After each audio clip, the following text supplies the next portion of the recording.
জীবন সত্যিই খুব ছোট। কেউ আসে, আবার কেউ চলে যায়। কিন্তু কিছু মানুষ নিজে চলে গেলেও তার রেখে যাওয়া স্মৃতিগুলো তোমার ভিতরে জীবন্ত থেকে যায়, সময়ের বাতাসে উড়ে বেড়ানো পাতার মতো। মাঝে মাঝে ফিরে এসে হৃদয় ছুঁয়ে যায়।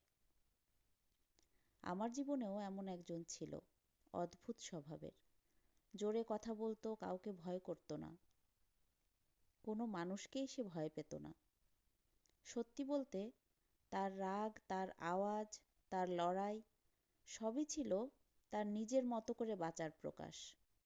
যে মানুষটা সবার বিরুদ্ধে যেতে পারত, সে কখনোই নিজেকে নিয়ে বড়াই করত না।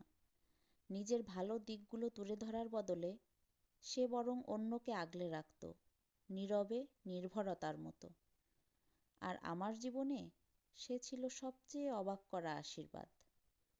কারণ আমার বিপদে, ঝড়ের সময়, অন্ধকার রাতে আমি যখন ভেবেছি আজ হয়তো কেউ থাকবে না, ঠিক তখনই দেখেছি সে পাশে দাঁড়িয়ে বলছে, চিন্তা করো না, আমি আছি।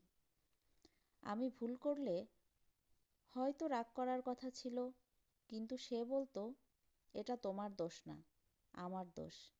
আমি হাসতাম, বলতাম, হ্যাঁ, অবশ্যই তোমারই ভুল। ঠিক আছে, সরি। আমাদের এই ছোট ছোট কথাগুলো আজ মনে হয় এ তো ছিল জীবনের সবচেয়ে বড় উপহার।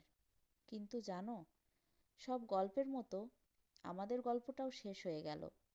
শেষটা ভালো ছিল না, তবুও সত্যি বলতে খারাপও ছিল না। কারণ কিছু মানুষ চলে যায় ঠিকই, কিন্তু রেখে যায় এমন স্মৃতি যা চলে যাওয়ার পরেও হৃদয়কে ভরিয়ে রাখে। আজও আমি তাকে মিস করি, ভীষণ মিস করি। তার সেই জোরে কথা বলা, তার লড়াই, তার অবজ্ঞা, তার মমতা, সব কিছু। আমি শুধু চাই সে ভালো থাকুক, যেখানেই থাকুক।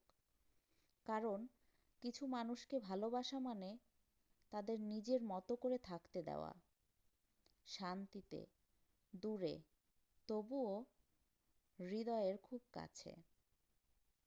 যদি কোনোদিন আমার কথা তার মনে পড়ে, জানবে আমি এখনো তাকে দোষ দেই না, রাগ করি না।